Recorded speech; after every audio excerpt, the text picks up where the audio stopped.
Good evening. Open your Bibles, if you would, to 1 Samuel chapter 18. 1 Samuel chapter 18. We'll be looking at just that chapter, and 19 and 20 and 21. We're going to hit little passages all throughout that section this evening. But before we get to that, I want to tell you a story. It's about a jet. It was making a transatlantic flight.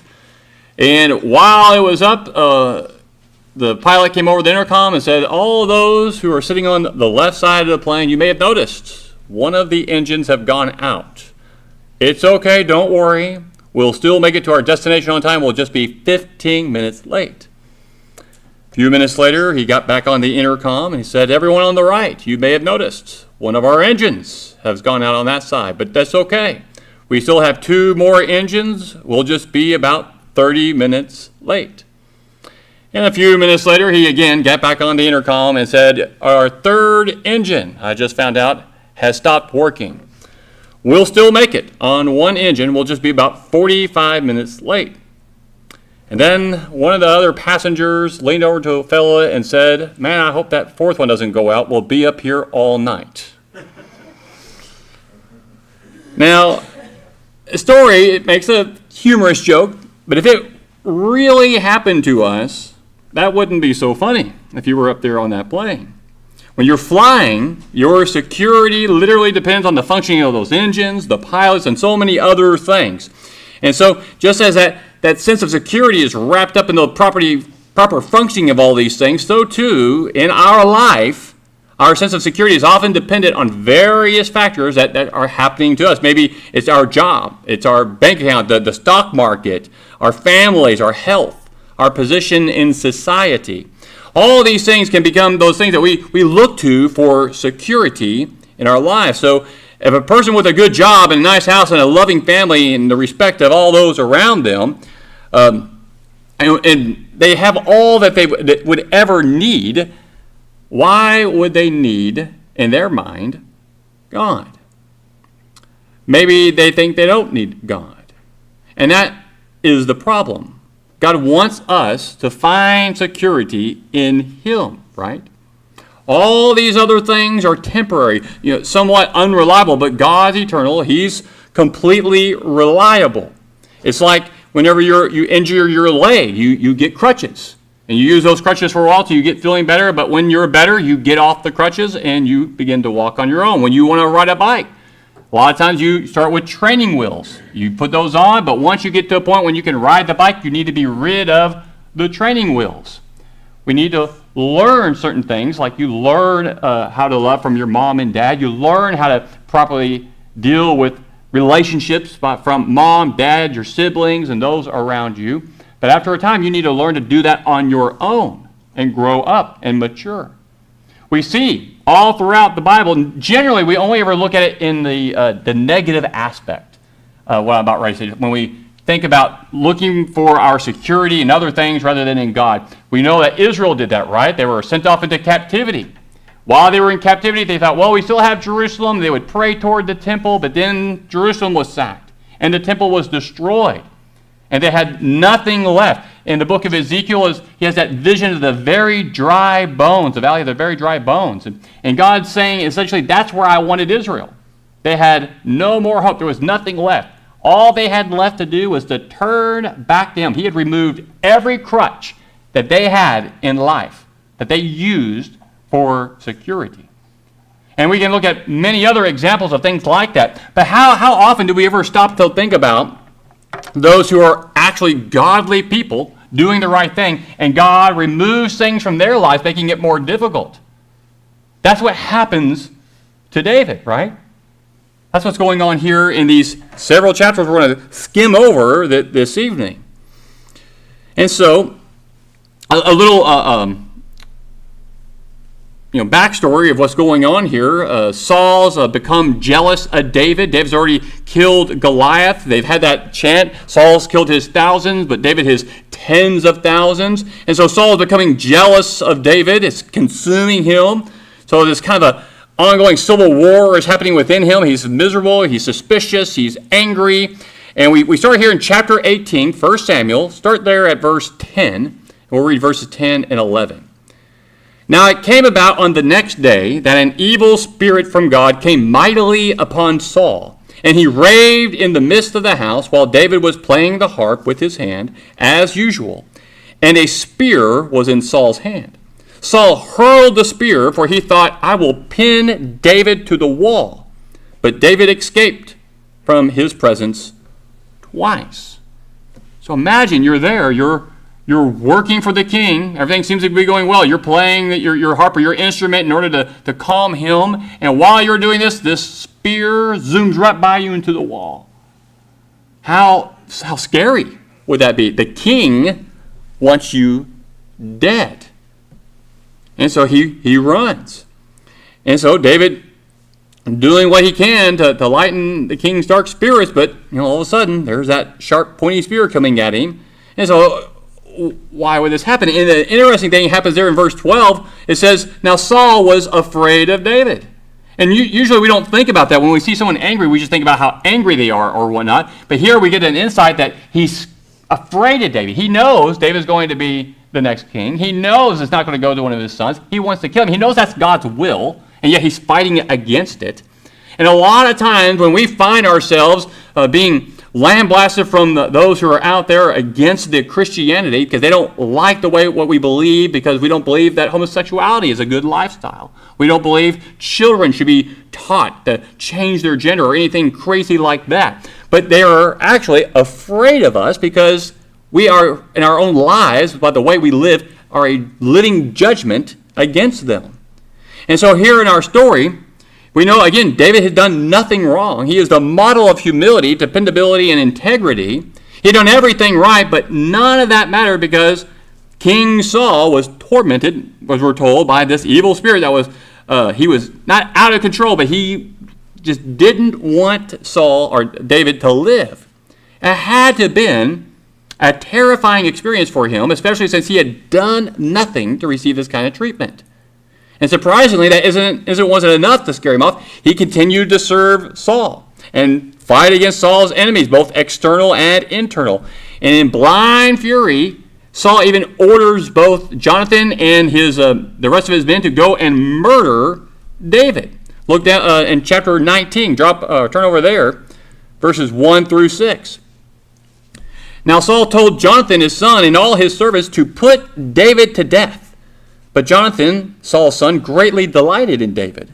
So Jonathan told David, saying, Saul, my father, is seeking to put you to death. Now therefore, please be on the guard in the morning, and stay in a secret place and hide yourself.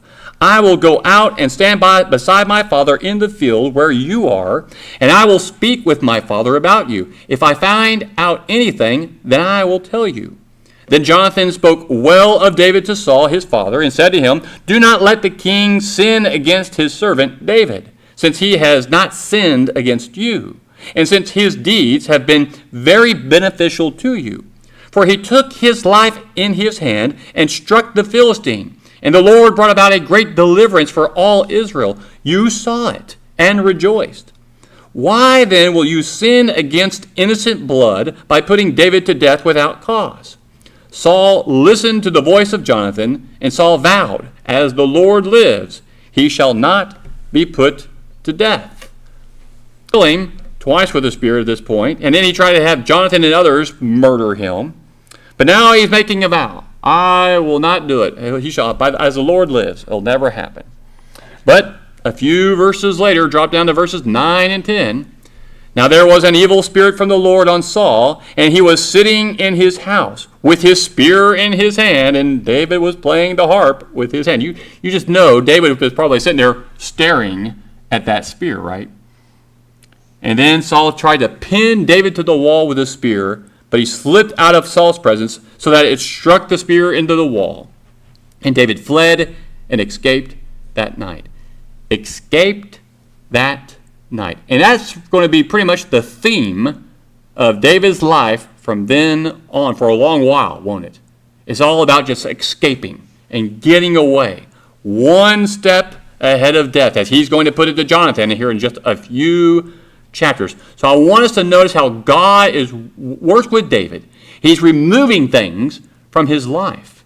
And what he's removing, you could call them crutches. things that he would generally would look to for support. I mean, if you're working in the king's palace and the king delights in you, you're going to be set up to marry, or you marry one of his daughters, you're set up, right? And then you have his son is your best friend, Jonathan. The prophet Samuel anointed you to be king, so you'll be king next. I mean, things should be going pretty good. But now, no, we're going to take your position away from the king's palace. In fact, I'm going to have the king come after you. Why? What did David do?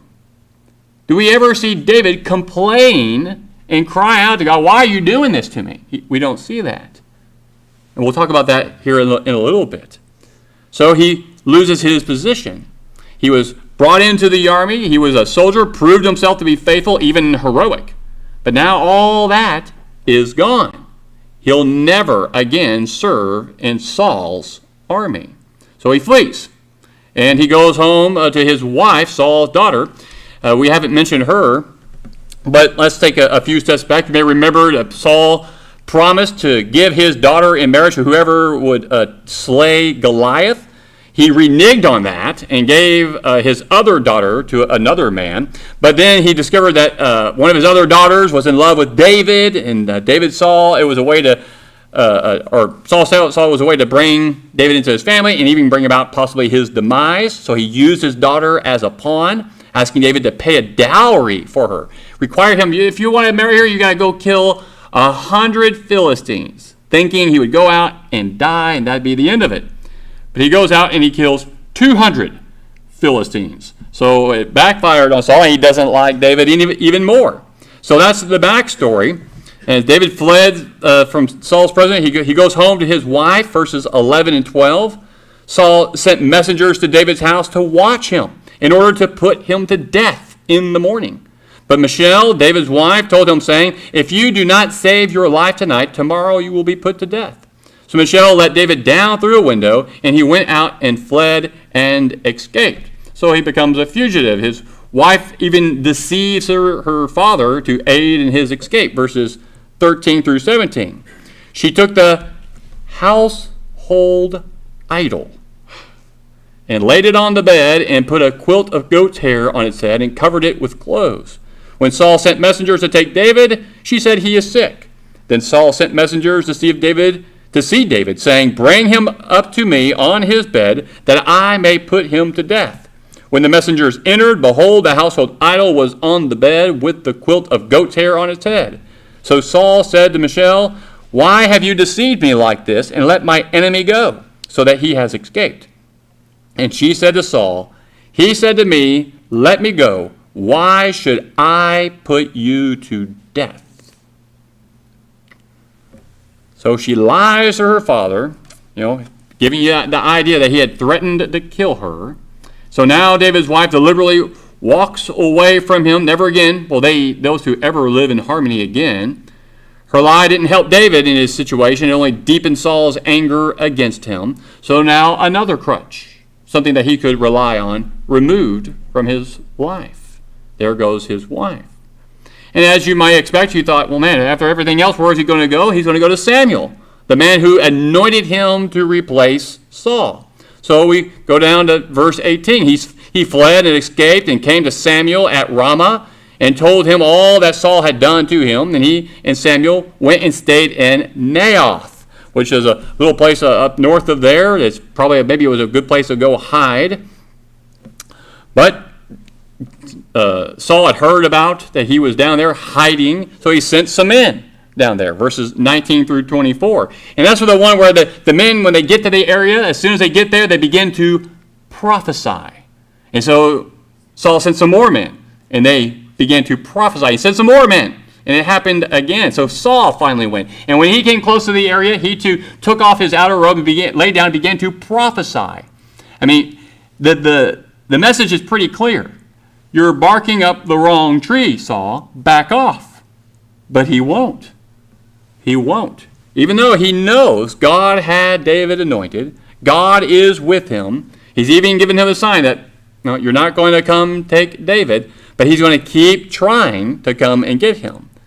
So, meanwhile, While this is happening, David's about to lose maybe one of his most significant crutches, his best friend, Jonathan.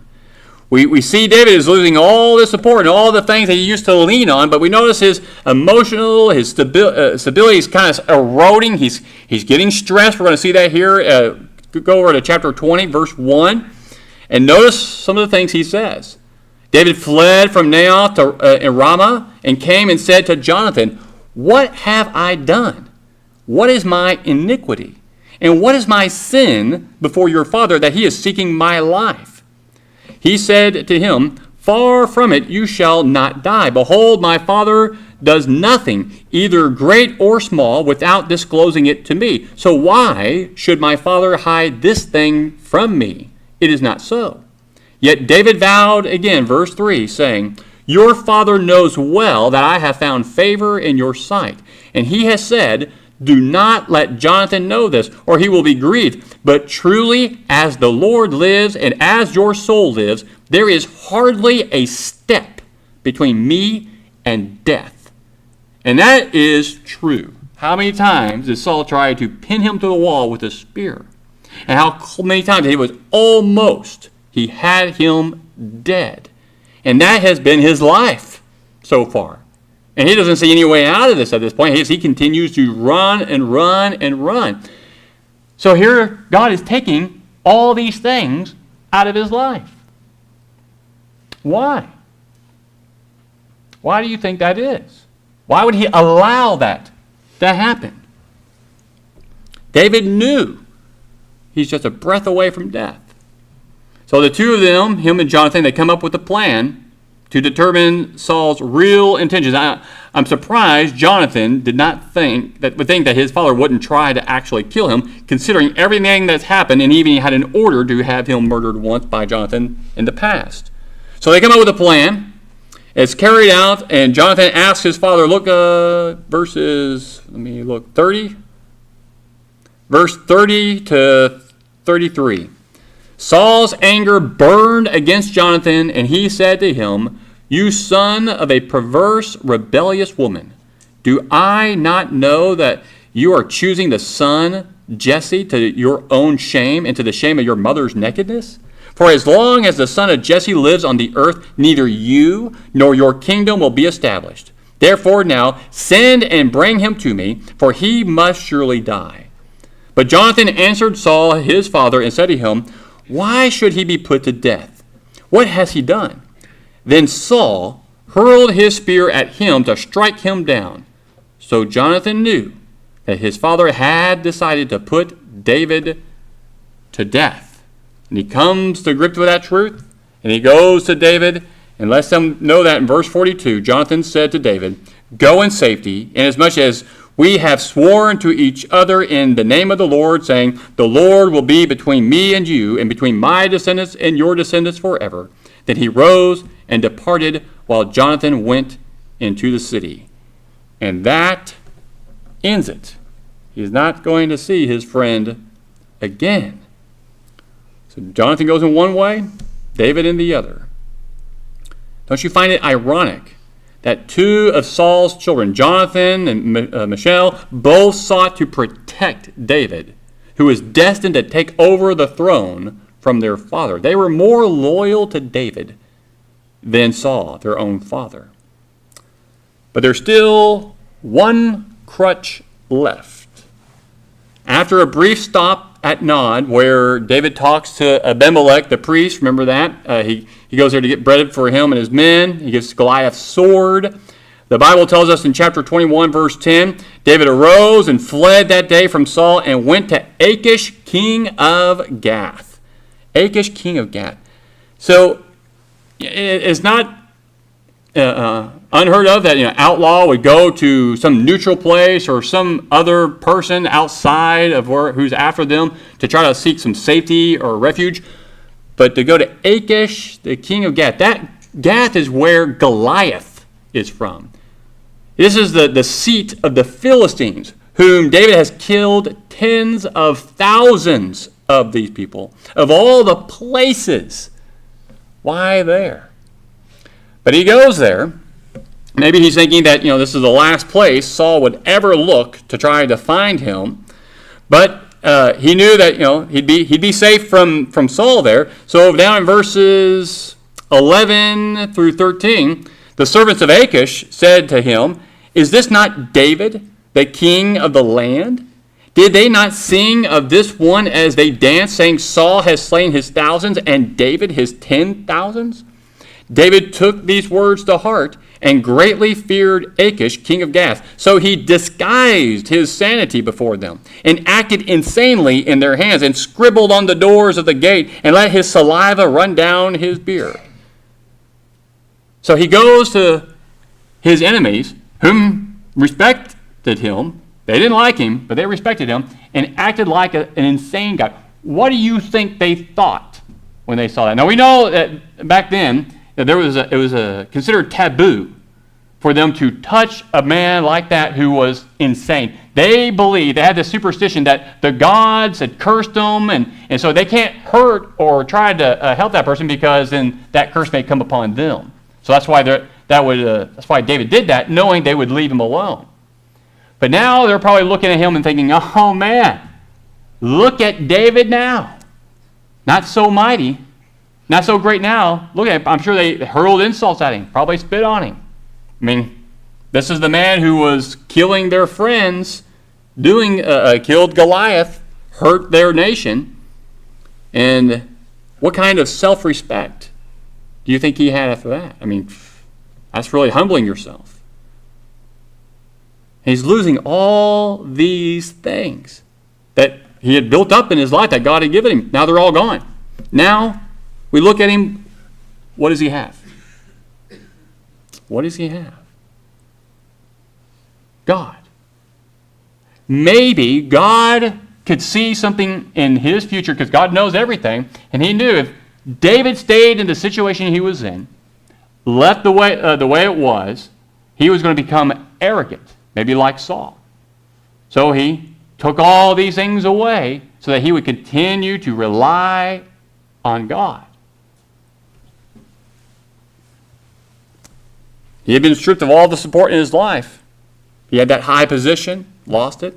His wife, lost her. A wise counselor in Samuel, lost that. His close friend, lost it. Self-respect, gone.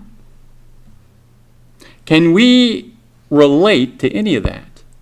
I'm sure we've all had our supporting crutches or things that we relied on removed from our lives. We can probably had pain, maybe with instability in life and something or another that caused us to struggle in life.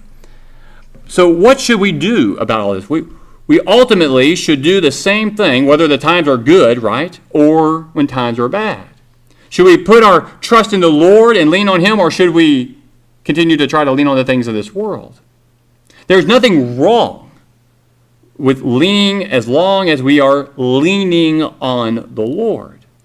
Isaiah tells us in Isaiah 41:10, "Do not fear, for I am with you. Do not anxiously look about you, for I am your God. I will strengthen you. Surely I will help you. Surely I will uphold you with my righteous right hand." And even in our adult Bible class this morning, when we were looking at Matthew chapter 16, and they were back in the boat, Jesus with his disciples, heading back over across the sea. And he told them, Jesus said, "Watch out and beware of the leaven of the scribes and Pharisees." Remember, the disciples thought, "Oh man, does he know that we didn't bring any bread?" But when he was talking, and then he had to correct that thinking, reminding them of the 5,000 he had fed and then the 4,000 he had fed, reminding them that he can take care of their needs. Trust God. Focus on the spiritual. In Psalm 56, I believe, and it's just my thought, that David wrote this psalm during this period of his life. The 56th Psalm, verses 10 and 11. He wrote, "In God, whose word I praise, in the Lord, whose word I praise. In God I have put my trust. I shall not be afraid. What can man do to me?" And that is most assuredly his attitude all through that situation. He never complained to God. He never thought, woe is me. He did wonder to Jonathan, if you other, why is this that? What did I do? And he just kept going. And even in spite of all that, so the story, as the story goes on, we know that about the cave, where he had the opportunity to kill Saul and have it all end. He didn't do it. Have all of that end. But he does not do it. Here's what Paul says in 2 Corinthians 1, 8 and 9. For we do not want you to be unaware, brethren, of our affliction, which came to us in Asia, that we were burdened excessively beyond our strength, so that we despaired even of life. Indeed, we had the sentence of death within ourselves, so that we would not trust in ourselves, but in God, who raises the dead. Our best game plan is to always make sure God is first in our lives. To make sure that is what we're leaning upon, Him. That He is the crutch. That He is the one leading us through this life. And no one else. If we were to lose our spouse, if we were to lose our children, our job, our status, our self-respect, whatever it might be, we will always have God. We must not make an idol of the things in our lives, our spouse, our children, our homes, our work, whatever it might be. Our security is not in any of those things. It only comes from the Lord, who said, never will I leave you, nor will I ever forsake you. Or as Jesus told his disciples, and lo, I'm with you always, even until the end of the age. I am with you. We must hold on to Him, His unchanging hand, His unchanging ways, who has always been faithful to us. And He is the only way.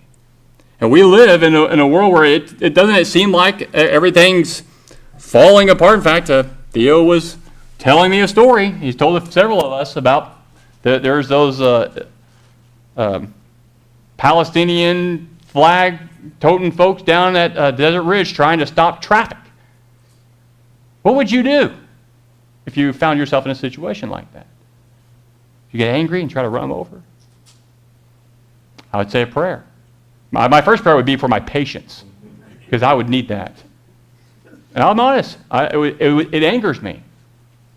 But that's the one. That's where I would really need to focus hard on leaning on the Lord.